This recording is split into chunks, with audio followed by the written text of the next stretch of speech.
Hello, today is Saturday, December 5th. Welcome to Women's Virtue. And the topic today, I'm going to go over a couple stories of three different women. And we've been talking a lot about the principles of morality and how men really need women to be virtuous. And by that, I mean chaste courtship, where there's no touching at all. When you're engaged, holding hands, a kiss, and no sexual activity till you're married. And once you're married, it's a monogamous moral marriage, which means there is no pornography in your house. There is no sodomy. That means no oral or anal sex, period. There's no dirty talk. There's no fantasy. There's no masturbating. None of that. We'll go over the problems with masturbation later. But today I'm going to go over stories of three women and apply some of those principles. Okay, you have a woman who we'll call her Mary. Mary starts dating a guy, and she knows the principles of chaste courtship, but she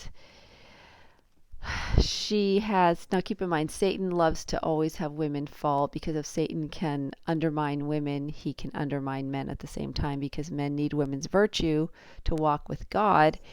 And so when God can get women to compromise their virtue, then it automatically compromises the men and their standing with God when they engage in fornication and sodomy. So she meets a guy. Now she knows all the principles. She knows what's right. She knows what's wrong. She decides to fornicate. She fornicates with this man without any communication about monogamy. She does not set any standards for engagement, for marriage. And her words are, well, I know he just wants to be with me. I can just feel it. Now remember, there's that little Satan fairy dust that sprinkles on and makes you feel like a miracle's happening, and that's just to sort of trick you. So then once the fornication happens, it's like all that was just a trick to trap you and to try to wreck what could have been a wonderful relationship in marriage, or may have progressed to nothing at all. But now Satan has ensnared both people. So she engages in fornication, and she thinks she's like, oh, I never do it that fast. It was so special, and I could tell it was so special with him. And by the way, ladies, if he says he loves you while his penis is in you, that means he loves kind of using your body, I hate to say it, like a human toilet. So just because a guy says he loves you while he is in some part of your body, it means nothing. A man who's willing to pursue and court you over time without any sexual activity, he loves your heart and your spirit, and those are the type of men who will stay with you married and be monogamous forever.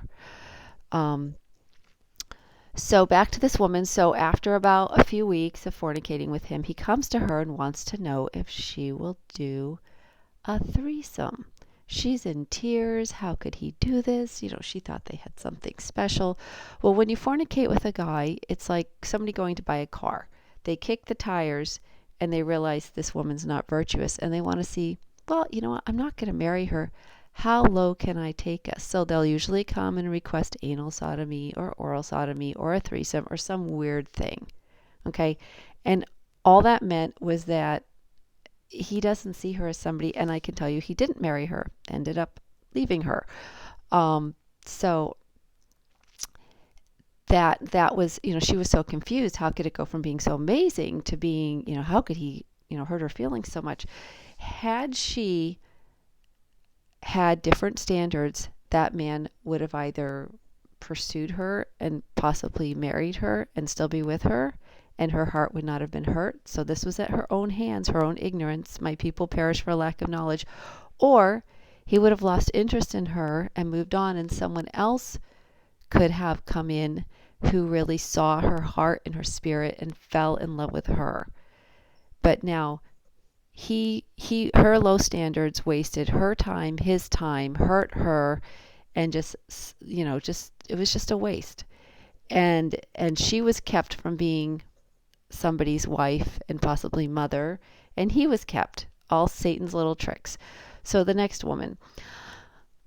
I'm in a sauna at a day spa, and these women are talking back and forth, back and forth. You should call him. No, you don't call him. You should call him. You should call him. And it's going on and on. So I asked the woman, I said, look, what's going on? Because I can give you a few pointers.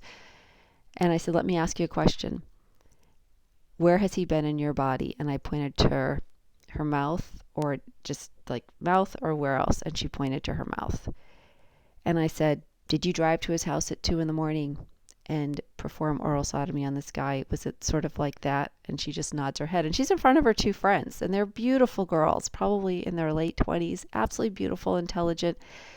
So her interaction with this man has been, he's called her at 2 in the morning, which a good man does not. He wants to protect you. He doesn't want you out on the road at 9, 10, 11 coming to his house.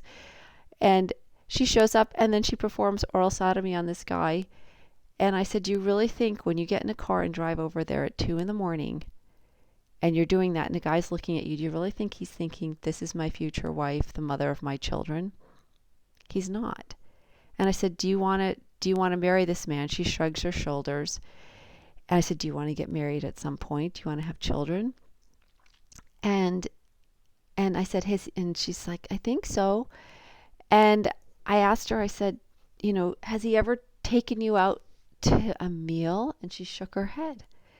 And her friends were sitting there, and this was completely normal. I mean, this is unbelievable. And so the things, these women are looking for love, and then they're doing the very thing that kills it. I said, you don't have a relationship. You showed up and did something that, prostitutes even turn down sodomy. They used to. I don't know if they do anymore, but I had seen some undercover camera things where somebody went in and they're like, well, we don't do that. So in anal sodomy, they turned down. And now you have all these college women doing things that prostitutes wouldn't do. And they're thinking it's going to bring them the happily ever after. It's just crazy. So there's one more woman I'm going to touch base on. Very different, but we're talking about women's internal virtue. So this woman grew up decades ago. Her husband was the first one that she was ever intimate with. But in those times, they had the Ten Commandments in schools. The society did not have pornography floating around. It wasn't encouraging promiscuity or fornication or sodomy. So her husband was the first man that she was ever with. She was a virgin on her wedding night, married for a long time.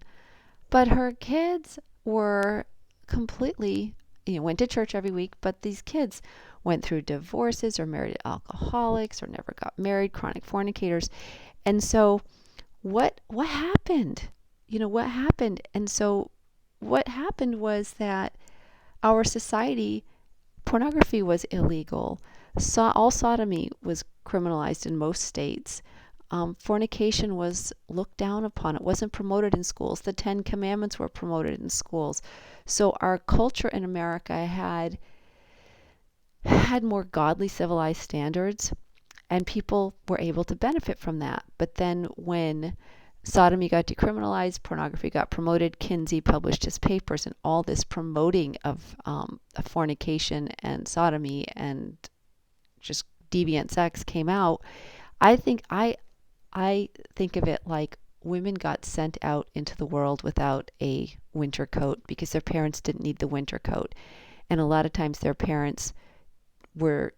courtship of their parents or their grandparents happened in person, where the man went to the woman's house.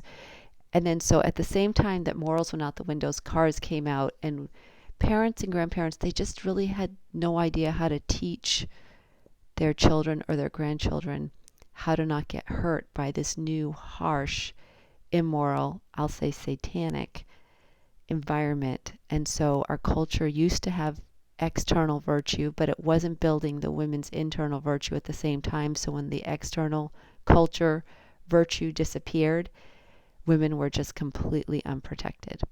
Thank you for listening.